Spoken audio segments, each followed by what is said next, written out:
ஸ்ரீ குருப்யோ நமः. சர்வம் நீ காண்பு அனைவருக்கும் வணக்கம். ஸ்ரீ சூரிய மண்டல ஸ்தோத்திர பாராயணம் மற்றும் பாராயண பலன்கள் பற்றி இந்த பதிவில் காண்போம். ஸ்ரீ சூரிய மண்டல ஸ்தோத்திரம் ஸ்ரீ பவிஷ்யோத்தர புராணத்தில் ஸ்ரீ கிருஷ்ணார்ஜுன சம்பாதத்தில் உள்ளது. இது சூரிய பகவானின் மகிமைகளையும் தெய்வீக சக்திகளையும் வர்ணிக்கும் மிக உன்னதமான ஸ்தோத்திரமாகும். யார் இந்த ஸ்தோத்திரத்தை எப்போதும் பாராயணம் செய்கிறார்களோ அவர்கள் அனைத்து பாபங்களும் நீங்கி சுத்த ஆத்மாவாக சூரிய லோகத்தில் மகிமை பெறுவார்கள்.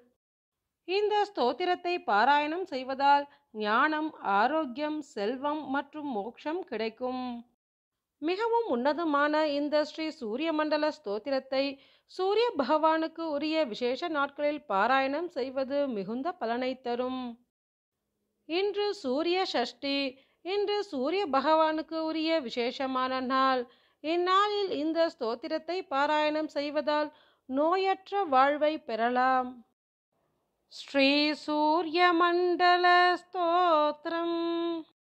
நமோஸ்து சூர்யாய சஹஸ்ரரஷ்மயே சஹஸ்ரசாகான்வித சம்பவாத்மனே सहस्रयोगोद्भव भावभाहिने सहस्रसंख्यायुगधारिणे नमः.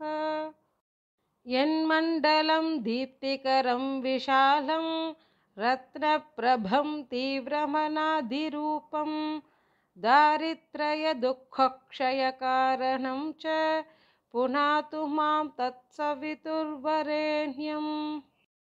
यन्मण्डलं देवगणैः सुपूजितं विप्रैस्तुतं भावनमुक्तिकोविदं तं देवदेवं प्रणमामि सूर्यं पुनातु मां तत्सवितुर्वरेण्यम्.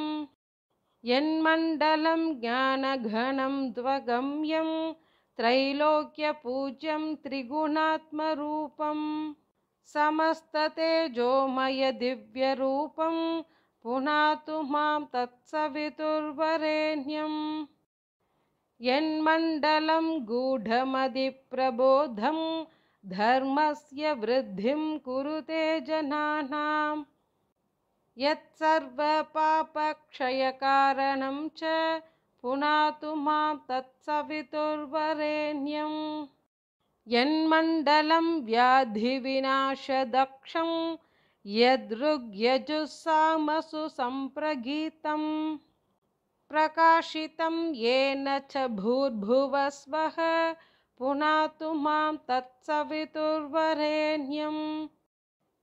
यन्मण्डलं वेदविदो वदन्ति गायन्ति यच्चारणसिद्धसङ्घाः यद्योगिनो योगजुषां च सङ्घाः पुनातु मां तत्सवितुर्वरेण्यम्. यन्मण्डलं सर्वजनैश्च पूजितं ज्योतिश्च कुर्यादिह मर्त्यलोके यत्कालकालाद्यमनादिरूपं पुनातु मां तत्सवितुर्वरेण्यम्. यन्मण्डलं विष्णुचतुर्मुखाख्यं यदक्षरं पापहरं जनानां यत्कालकल्पक्षयकारणं च पुनातु मां तत्सवितुर्वरेण्यम्. यन्मण्डलं विश्वसृजं प्रसिद्धं उत्पत्तिरक्षाप्रलयप्रगल्भं यस्मिन् जगत्संहरतेऽखिलं च पुनातु मां तत्सवितुर्वरेण्यम्. यन्मण्डलं सर्वगतस्य विष्णोरात्मा परं धाम विशुद्धतत्त्वं सूक्ष्मान्तरैर्योगपथानुगम्यं पुनातु मां तत्सवितुर्वरेण्यम्. यन्मण्डलं वेदविदो बगीतं यद्योगिनां योगपथानुगम्यं तत्सर्ववेद्यं प्रणमामि सूर्यं पुनातु मां तत्सवितुर्वरेण्यम्.